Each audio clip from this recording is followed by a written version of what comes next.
bandmates fighting, arguments, chaos. I hope you're ready for this one. Hello and welcome to Tim Conley Drums. Well, as I said, I hope you're ready for this one because this is one of the craziest stories that I have ever told in a band situation. It's the ultimate bandmate betrayal of another bandmate, and it's the ultimate reason why bands break up. One bandmate crossed a line he should never have crossed, and he got caught, he got busted, and you just shouldn't enter this territory. So let me explain the whole thing that happened here. Years ago, I played in this band, and I was a sub. I should say I was subbing in this band. I wasn't a regular, but I was a regular sub in the sense that if you watch my subbing video that I recently put out, sometimes what happens is you have a guy that's a really, really busy drummer or a musician of any kind, and he has a list of guys that he can call if he can't make his gig with a particular band, for whatever reason. Sometimes guys just take gigs with other bands because it pays more. It is what it is. But anyways, I used to sub in this band quite often. And this story that I'm going to tell you, it just should never have happened. Basically, what happened was one of the guys in the band's wife started seeing secretly the singer in the band. Not cool. None of us knew, but the wife was flirty though. She would come out to the gigs and she was very flirty with all of us. And she would joke around a lot with the singer. And I guess the singer thought, hey, here's an opportunity for me. And he decided to take it. So they had an ongoing thing. And then, of course, what do you think eventually happened? I'm not exactly sure how, because like I said, I wasn't in the band dynamic in the sense that I was rehearsing with them all the time. I was gigging with them all the time. I was in and out. No pun intended there. But I was, I would play with them for a show, and then I'd see them 3 weeks later play another show. And then I wouldn't see them for a month, and, and there'd be the odd rehearsal. But anyway, I showed up for this one gig, and all hell broke loose on the gig.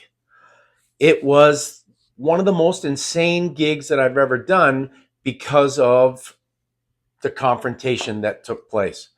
Basically, the guy in the band who found out his wife was having an affair with the singer confronts the singer at the gig. So you can just imagine. Now, the gig was a bar gig. It was not, a huge venue or anything like that. It was a bar gig. And if for any of you guys that have played bar gigs, and I know lots of you have, bar gigs tend to be a little bit more interactive, and the crowd is easily accessible because when you're on your breaks, you go and sit out with the crowd in the bar. That's basically what you do. So I guess what happened was, and again, you got to remember, I'm a sub. So my discomfort level was at the highest because I knew the guys in the band. I was close to the guys in the band, but I wasn't in the band. So it's different when you're a sub. You don't have the same bonding. You don't have this, you're not in it the same. I mean, I would show up for the sub gigs and do my best, of course. For anybody, I would do that. But because I'm not vested in the band, to me, it's just a gig. It's just a job. You can understand that. So what happened was, right away when I get there, I'm always the first one at almost every gig. Right away when I get there, I just start setting up like I normally would. I bring all my gear in. I start setting up. Then the rest of the band showed up maybe half an hour after me. They kind of all came in together, but they didn't drive together, but they all came in at around the same time. And right away, I could feel this tension among them. They were nice to me. Hey, Tim, how are you? Blah, blah, blah. But I could see that the three of them were not really interacting that much. And I could feel this immediate tension. So, but I didn't think anything of it. I'm just like, yeah, these guys, something's going on. But hey, I'm just here to do my thing, play drums, and move on. I don't really need to get involved because I hate drama. And this is the ultimate drama. So, anyways, the night wears on. We get set up and we do sound check. Again, everything is kind of awkward, but fine. So, we're sitting down. And as we're sitting down, the guy whose wife is having the affair says to the singer, he was the bass player. The bass player says to the singer, "What did you do this weekend?" Or, how was your weekend? Or something like this, just casual conversation. "Oh, yeah, my weekend was great. I had a good weekend, blah, blah, blah." Again, we're all just sitting there. It's casual. And then the bass player says, "Where were you? Where did you go this weekend?" And the guy's like, I went to a park. I went to a mall. I went to this place, that place. He kind of gives him an explanation, but at the same time, it's kind of like, why are you asking me these questions? Then the bass player says, "Were you at such and such a hotel this weekend?" And everybody just like, mm-hmm. And I still don't know what's going on. But you can see the guitar player now, oh shit, something's going to happen here. And the singer kind of like, no, I wasn't at that hotel. But you can tell he's uncomfortable. And then he says, "You weren't at such and such a hotel at 9 p.m. on Saturday night. And there was a lady there that you know and I know. In other words, my wife." He's like, no. What are you talking about? No. Next thing you know, the guy's phone comes out and he produces pictures of the two of them together at the hotel. Well, you can just imagine what happens. Of course, he denies it still, continues to deny it. And the bass player is getting pretty heated.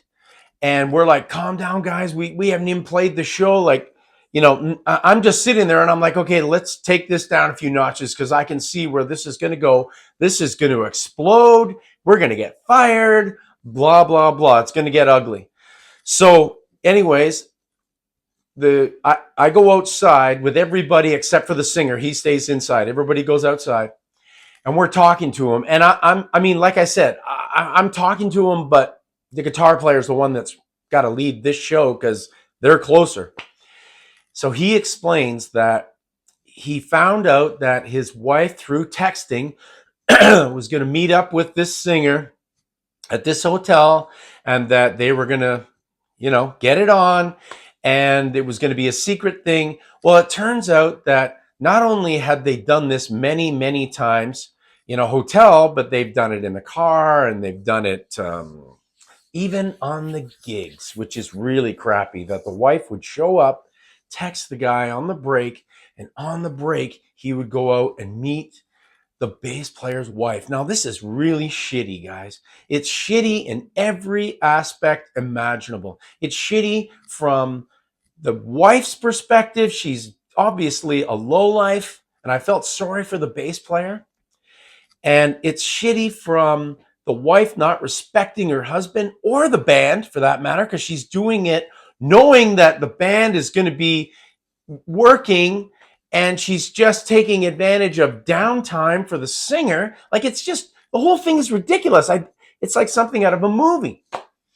And of course, the singer totally disrespecting his bandmate and the rest of us, knowing that if he gets caught, that's the end of the band. Well, he did get caught. Now, like I said, this confrontation took place. He was very upset outside. He was prepared. He's ready to kill this guy, basically.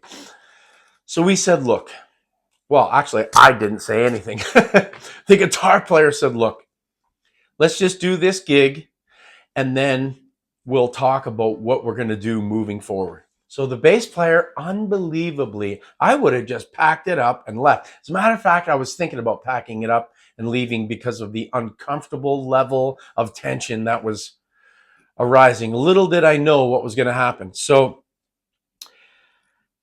bass player decides he's going to stay. Unbelievable. We all decide to stay. We go inside. We say to the singer, look, man, this is a really terrible situation. Let's talk about it at a different time. You know, not tonight. Let's just do this gig. We'll have a band meeting and we're going to talk about this. Singer's like, yeah, okay. So we start doing the show. And on the first break, the bass player is watching the singer because, you know, there's a history of texting between his wife and this guy. And the next thing you know, I see the singer on his phone. The bass player notices it too.